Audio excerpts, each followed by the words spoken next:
Hello YouTube viewers, Wacky here, having a look at Infestation Survivor Stories. Now this game popped up as something I should have a look at, so I didn't realize at the time how bad this game actually was received. Apparently it's rated as one of the worst games ever. What I'm going to focus on in this video, however, is the response by the Steam community to the actual game itself. It's a bit of the history, in case you don't know about this game. It was developed originally under the name The War Z by OP Productions. The War Z began its open alpha on October the 15th, 2012, and was released on Steam December 17, 2012. 2 days after the launch, the game was removed from Steam due to false advertising. Several features listed in the store description were not available in the game. After rectifying the issue, The War Z was again made available for purchase on Steam on February the 26th, 2013. The game has since been panned by critics and has been cited as one of the worst video games ever made. On April the 4th, 2013, the source code of The War Z became available, most probably as leaked code from a hacked server. On June 20, 2013, the game's name was officially changed to Infestation Survivor Stories due to trademark problems.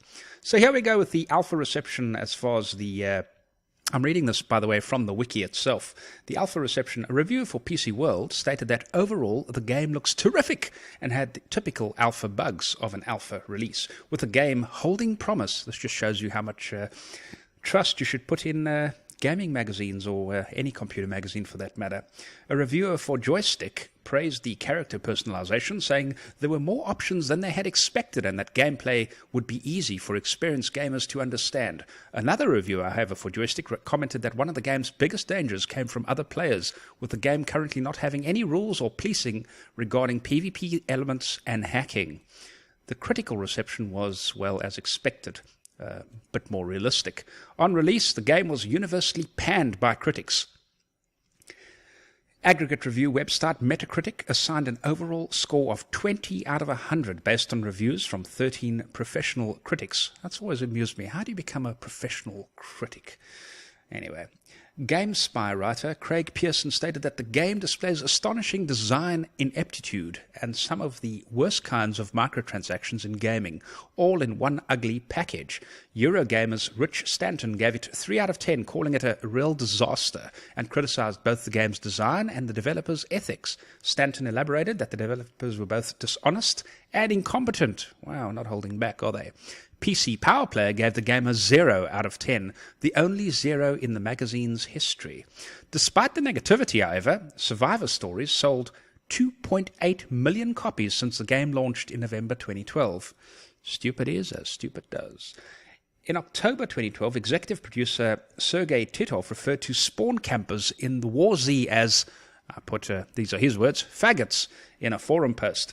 A representative of the game's press team issued a statement saying that Titov had no prejudice against homosexuals and it was just a poor and an inappropriate choice of words.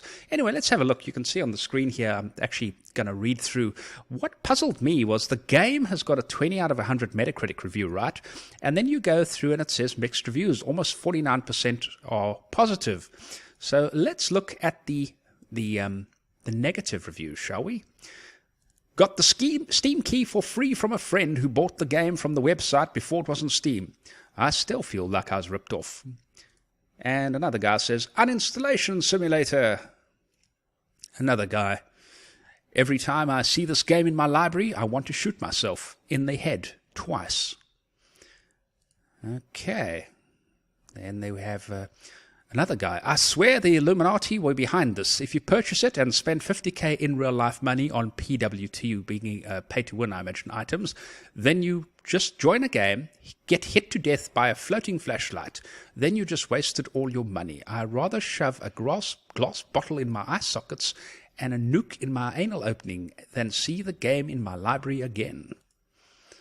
All right, so I want to be fair to this game, but so far my experiences with it have been really bad. You start by getting thrown into the wild miles from everything with no idea what to do. When you finally make it to somewhere, you're forced to sneak about in near useless fashion to collect supplies and hope you get a decent weapon, which doesn't matter if it's melee because the combat in this game is just dreadful. Having to run for 40 minutes through nothing is also dreadful. Oh, and the stupid zombie movement and that delightly lag thing when enemies hit you where you would rather than where you where you were rather than where you are, whatever. I cannot in clear mind recommend this game in its current state because so far I've yet to find anything positive to say, and I truly regret buying this game. I hope it gets better and becomes worth the time, but right now it's not worth it. Another guy says, I'd happily give everything to get this game removed. This game is terrible. I'd rather masturbate with sandpaper than ever play this game again. I've played some shit games, but this takes the freaking biscuit. Bad game, 0 out of 10. And another guy says, the deinstallation works fine. How did this game get 20 out of 100 is my question. Like, serious, this ain't a game. Games are supposed to be fun, but this piece of shit is clearly not fun to play. I had to do a lot of shit to get this game to work, and then when it worked, I was pumped to play it. Oh boy, that was probably the worst 1.0 hours I've ever put into a game. Bad optimization, FPS is horrible. Even on a fucking Titan, this game runs at 20 to 30 frames per second. You start out with a flashlight, some food, bandages, and some other whatever. And you're supposed to kill zombies with a flashlight. It took my literally 5 minutes to kill a single zombie. But I know why the devs gave you the horrible starting loadout, so you can buy equipment with microtransactions. Yeah, microtransaction in an already paid game. How can you do this, devs? And don't let the cool looking screenshots and trailers tell you otherwise. Worth €15 spend, period. Another guy says, I'd install this game again just to uninstall it. No pain, no gain. All right. Another guy says, if AIDS were a game. I'm actually ashamed to have this game in my library. I'd rather saw off my knob with a chainsaw. Another guy says, gave me Ebola. Every time I see this game in my library, I feel like I have failed as a person. Lol, good joke. Wait, it wasn't a joke? Well, this is awkward. All right, and you can keep going. From someone who has spent over 500 hours in the game, I can tell you the game is not worth $1.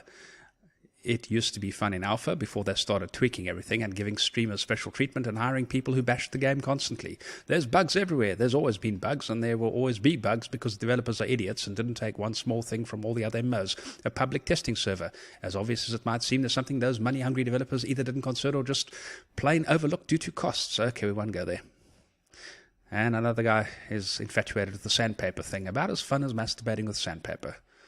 This was recommended to me, and now I have trust issues.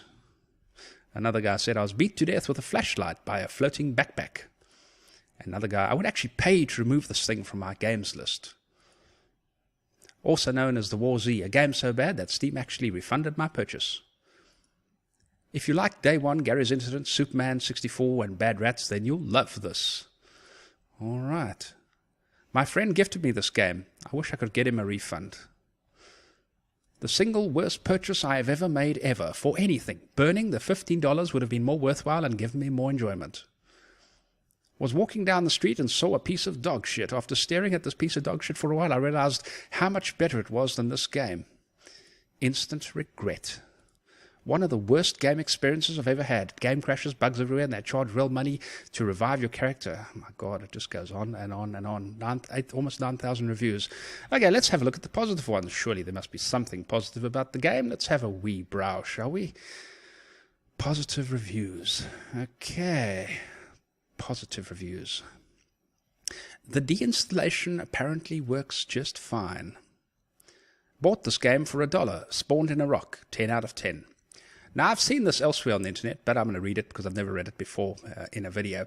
My grandfather smoked his whole life. I was about 10 years old when my mother said to him, if you ever want to see your grandchildren graduate, you have to stop immediately. Tears welled up in his eyes when he realized what exactly was at stake. He gave up smoking immediately. 3 years later, he died of lung cancer. It was really sad and destroyed me. My mother said to me, don't ever smoke. Please don't put your family through what your grandfather put us through. I agreed. At 28, I've never touched a cigarette. I must say, I feel a very slight sense of regret for ever having not done it, because this game gave me cancer anyway. Another positive review. Wow. Delete local content simulator. All right. Bought game, had it for a few months, got bored. So I bought a few hacks from Aim Junkies. Played it for a month of my subscription to Aim Junkies. Got bored when went to Artemis Knives Twitch stream. Artemis is the admin and person he bans cheaters on stream. Told him I was a hacker and wanted to know when I was getting a ban. He told me, all hackers get banned. I explained that I've been hacking in this game and getting unfair kills for a month. He said, you should be banned soon. A month later, I came back to his stream to tell him I wasn't banned yet. He told me, well, then you aren't a cheater. We have really good cheat and hacking detection system. I then gave him screenshots of me hacking. He said it was fake and that if it was real, I would be banned. I followed him on a stream and killed players next to him on a map and the server he was on. I used blatant hacks with another hack subscription. He thought it was funny. I asked where my ban was. He still thinks I'm not a cheater. Point is, hacking system is flawed, and Artemis is as autistic as whatever. This story took place months ago, and to this day I'm not banned. Buy this game. If you want to play with cheats, this game is for you. 99% of players are cheaters. 11 out of 10 IGN for a quick uninstallation. Best part of this game is getting my money back for buying it. You can contact Steam and have it removed from your library. 11 out of 10. Bought the game, recommended to a few friends, started playing together. Gets connected by the server a couple of times, lose connection, log in again, banned. 11 out of 10, would recommend again. 2015 Scammer Simulation. And this game is fantastic. It has all the aspects of what a survival game needs.